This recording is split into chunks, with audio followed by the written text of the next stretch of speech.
همیشه به شوخی به آقای فرجی گفتم که هیچ جشنواره‌ای در کشور نیست که شما ازشون جایزه نگرفته باشید. یه دست دیگه به افتخارش بزنید. از کاشان، از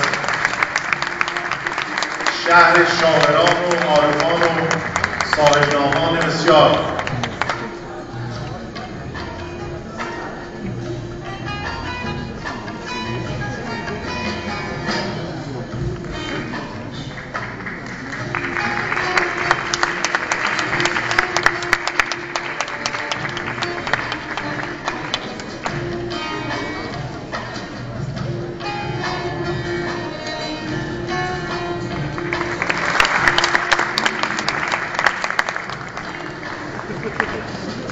میخواست یه چیزی بگه ولی بخش خواهش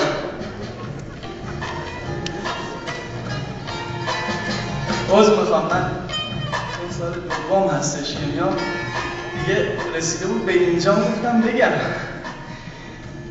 تشکر میکنم از جناب وزیر و جناب دکتر پرویز که این امکان رو دادن که شعر هم برای خودش جشنواره‌ای داشته باشه.